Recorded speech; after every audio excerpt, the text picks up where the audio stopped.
బాలకృష్ణుడి అల్లరి భరించటం తల్లి యశోద వల్ల కాలేదు. అసలే మాయలోడు. చూస్తూ ఉండగానే అక్కడ కనిపించి ఇక్కడ తేలేవాడు. తన కొడుకుది అల్లరో లేకుంటే దైవత్వ మాయో తెలుసుకునేది కాదు. అంతా కృష్ణయ్య మాయ. పాపం తల్లి కదా, అల్లరే పండగలా భావించేది. ఒకసారి ఉట్టికి వేలాడుతున్న పాలను చూసి రాయి విసిరి రంధ్రం చేశాడు. వాటిని మరో మట్టి పాత్రలో పట్టుకుని మొత్తం నాకేవాడు. అంతేకాదు, మిగిలిన దానిని బయటకు వెళ్ళి తన స్నేహితులకు పంచిపెట్టేవాడు. ఒకసారి వెన్న దొంగిలించి ఒంటికి పూసుకొని నాకుతూ కోతులకు తినిపిస్తూ ఉండగా ఓ గోపిక చూసింది. వెన్న దొంగిలించి కోతులకు పెడతావా అంటూ కోప్పడి గోపిక బలవంతంగా బాలకృష్ణుడి చేయి పట్టుకొని లాక్కొని వెళ్ళింది. తల్లికి కృష్ణయ్య దొంగ అని చెప్పాలనేది ఆ గోపిక ప్లాన్. కానీ అలా ఇంట్లోకి వెళ్ళగా చేయి విడిచిపెట్టగానే మాయమైపోయి తల్లి యశోద ఒడిలోకి చేరిపోయాడు. కృష్ణయ్య వెన్న దొంగతనం చేశాడని చెప్పే లోపే తల్లి దగ్గర ఉండడంతో ఆ గోపికకు ఏం జరిగిందో కూడా అర్థం కాలేదు. మరో రోజున కృష్ణుడు, బలరాముడు, ఇతర స్నేహితులు బయట ఆడుకుంటున్నారు. అయితే తమ్ముడు కృష్ణుడు మట్టి తింటున్నాడని బలరాముడు వెళ్ళి తల్లి యశోదకు చెప్పాడు. యశోద కోపంతో పరుగున వచ్చింది. మట్టి తింటావా? మట్టి తింటే నీ ఆరోగ్యం ఏమవుతుంది అని నోరు తెరవమని కోప్పడింది. నేను మట్టి తినలేదమ్మా, అన్నయ్య అబద్ధం చెబుతున్నాడన్నాడు బాలకృష్ణుడు.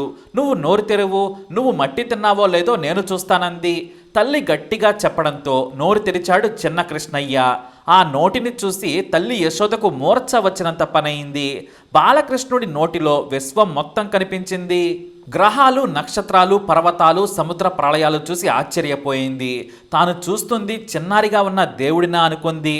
కానీ మాయలోడైన కృష్ణుడు నోరు మూసి తల్లి ఏమీ చూడనట్లు ఆమె మూర్ఛపోయేలా చేశాడు.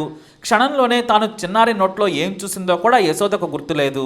ఈ చిన్నారి కృష్ణుడు బాగా కొంటెవాడని ముద్దు పెట్టి ఎత్తుకొని ఇంట్లోకి వెళ్ళిపోయింది. కాసేపు లాలించిన కృష్ణుడు మళ్ళీ తన అల్లరి మానేవాడు కాదు. ఇక చేసేది లేక గట్టిగా శిక్షించాలనుకుంది తల్లి. కృష్ణుడిని ఒక రోటికి కట్టేయాలనుకుంది. అయితే ఎంత పెద్ద తాడు తెచ్చినా సరే అది 2 ఇంచులు తక్కువ పడేది. అలా ఎన్నో తాళ్లు తెచ్చి చిన్న చిన్న ముడులు వేసి కృష్ణయ్యను రోటికి కట్టేయాలని ప్రయత్నించింది.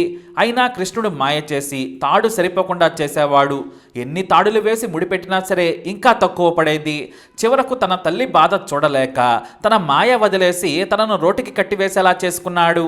అయినా సరే రోలునే లాక్కెళ్ళి వెన్న దొంగిలించి ఏమీ తెలియనట్టే అమాయకంగా ఏడుస్తూ తల్లికి కనిపించేవాడు. తన బిడ్డ బాధపడుతున్నాడని లాలించి మళ్ళీ తాళ్లు విప్పి ఎత్తుకునేది. ఇలా రోటికి కట్టడంతోనే కృష్ణయ్యను దామోదరుడు అని పిలవడం మొదలైంది. మరి ఈ వీడియోని లైక్ చేయండి, షేర్ చేయండి, మా ఛానల్ని సబ్స్క్రైబ్ చేసుకోండి.